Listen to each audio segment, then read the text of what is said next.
بسم الله الرحمن الرحیم.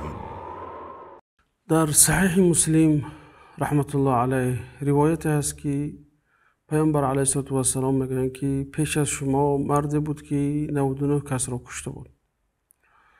البته قصد از این داستان را آوردن این فقط داستان را بازگو کردن نیست، بلکه استخراج معانی و فواید و عبرت ها از این داستان است. پیامبر گفتن که پیش از شما یه مرد بود که یعنی که از امت هایی که پیش از شما بودن مرد بود که 99 کس را کشته بود. خواست که توبه کند. مردم پرسید که داناترین فرد، داناترین شخص کی است که تا رو توبه خودم رو با عرضه کنم، برای من راه نشان دهد. گفتن فلان عابد است. مرد رفت پیش عابد گفت که من 99 کس را کشتم.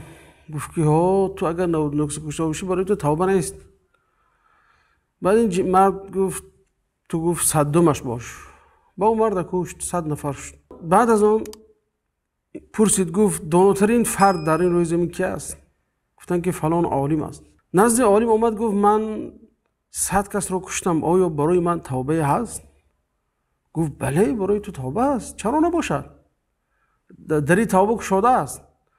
اما دیگر با اون سرزمین خود باز نگرد که سرزمین تو سرزمین بده هست، بلکه به فلان سرزمین رو که اونجا انسان های نیک هستند و با اون نشستنی به اونها تو تاثیر خواهی گرفت و انسان خوب خواهی شد. مرد نیت کرد تا با اون دهکده رود و وقتی که به میانه راه رفت، به نیمه راه رفت، مرد فوتید. فرشته های رحمت و فرشته های عذاب اومدند، هر دو با هم کشمکش میکردند. فرشته رحمت میگفت که مردک توبه کرد، نیت کرد، خواست به اون زمین نیکون رود، بنابراین جونش رو من میگیرم. اما فرشته عذاب باشه گفت حالا این کار نیکی نکرده است که گفت این ملایمی و به نرمی جانش گیری.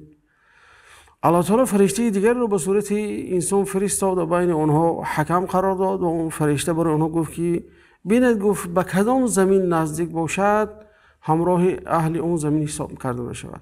دیدن که مرد به سرزمین انسان‌های نیک نزدیک است، بنابراین فرشته رحمت جان او را گرفت. خلاصه یعنی که داستان به شکل مختصر همین است. از این ما چیز میگیریم. عبرت یکم این است که انسان باید دینش را از عالم پرسد، نه عابد. زیرا عابد عبادتش برای خودش فایده دارد، لیکن جهل او علیه مردم است، بر ضرر مردم است. اما عالم باشد تقصیر او در عبادت، یعنی که کم عبادت کردن او ضررش بر خودش است، اما علمش فایدهش برای تمام مردم است. وقتی که انسان بیمار شد به طبیب مراجعت میکند، وقتی که ماشین انسان ویران شد به سوی استای ماشین، به سوی مکانیک میرود، اگر خانه ساختنی شد برای به استا مراجعت میکند. و دین یک چیز مهمی هست.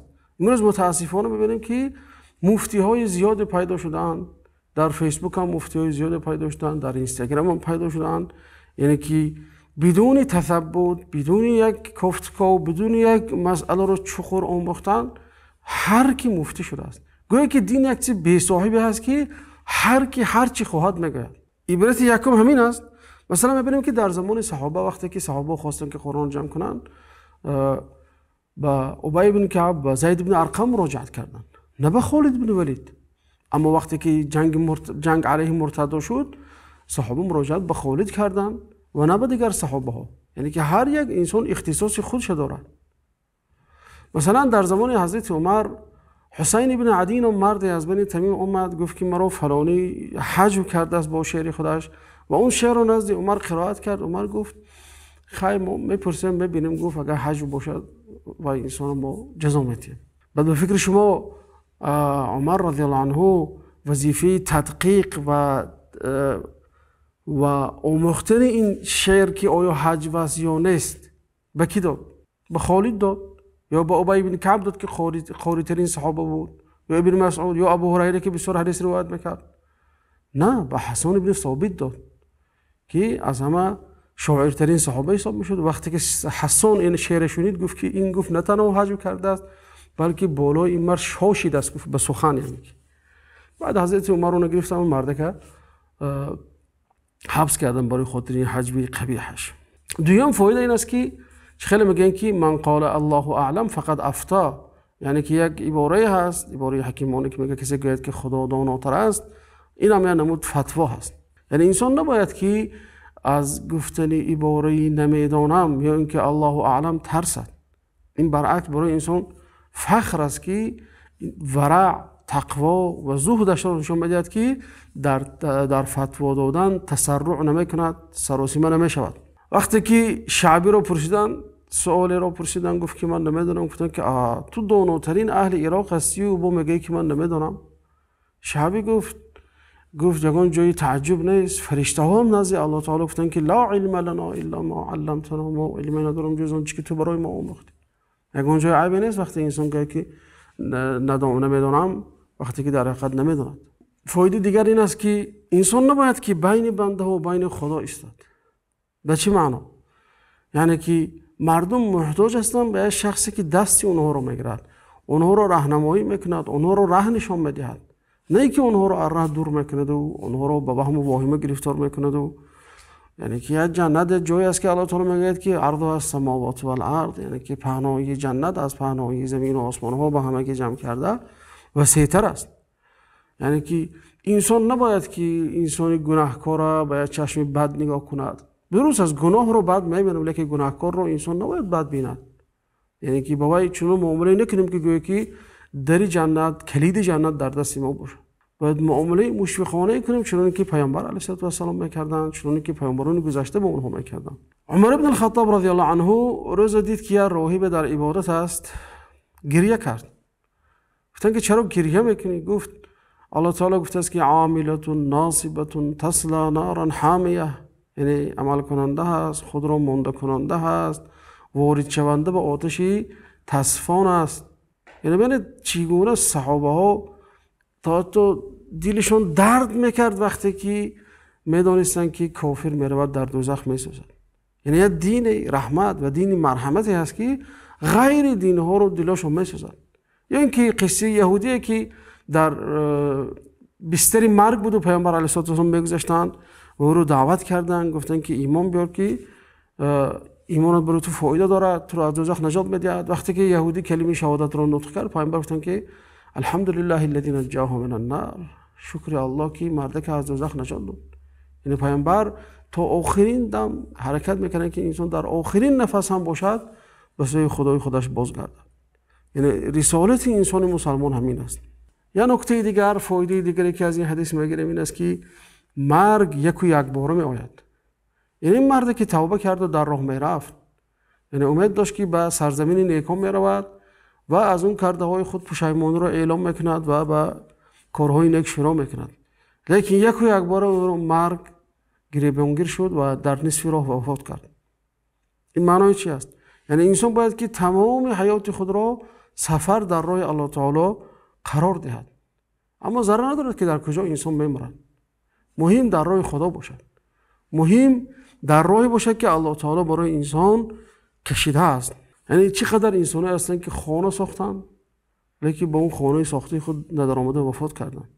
چقدر انسان‌ها هستند که نقشه‌های زیاد کشیدند، نقشه‌هاشون جامعه عمل پوشیده ناپوشیده اونها وفات کردند. چقدر انسان‌ها هستند که یک چیز کاریدند تا اون کاریدن خود را ثمره اش را گرفتند، کاشته خود را ثمره اش را گرفتند، وفات کردند. یعنی که مرگ چیزی است که یک و یک باره می آید. بنابراین انسان مسلمان باید مهم در راه راست بودنش است، مهم در راه الله تعالی بودن است. یا نکته از همه ضرورترین و آخرین از این قصه این است که نیت چیزی مهم است. نیت این سبب قبول شوی عمل است. نیتی درست باشد عمل قبول میشد، نیتی بد باشد عمل قبول نمیشود. بنی اسرائیل را قحطی فرا گرفت، بارانگری نشد، مردم در عذاب بودند و مرد از بنی اسرائیل گفت اگر گفت من مثل همین کوه‌ها طلا می داشتم همه را برای کمبغلان تقسیم میکردم تو اینکه از این قحطی و از این وضعیت بیرون رایم. الله تعالی به موسی علیه السلام وحی فرستاد، گفت او بنده من خبر کن که من صدقه او را قبول کردم. یعنی ببینید نیتی صاف که داشت، مبلغی نداشت، فقط نیت داشت که اگر همین قدر پول می داشت برای کمبغلان تقسیم میکرد، الله تعالی او را مثل شخصی قرار داد که همین قدر نفق کرده باشد و از این صدقه رو قبول کردنش را توسط پیامبرش خبر داد. عکس این مثلا ابن ابی ابن سلول رأس منافقا، سردار منافقا، پیشوای منافقا همراه پیغمبر نماز میخوند، احتمال نماز بامداد میخوند، پیشین میخوند، عصر و شام میخوند. لیکن جاش چی است؟ الله تعالی میگه که جای وی در دوزخ است، در اسفل سافلین است، چون که وی سردار منافقا بود. نیتش ویران بود، ظاهرا عملش درست بود، لیکن باطنا نیت که ویران بود به همین حال گرفتار شد. خلاص همین یک چند عبرتی از این قصه بود. امیدواریم که این داستان برای شما درس عبرت شود و حیات خود را ما طبق همین نمود داستان ها پیش بریم تا اینکه سعادت دنیا و آخرت را به دست آوریم. و السلام علیکم و رحمت الله.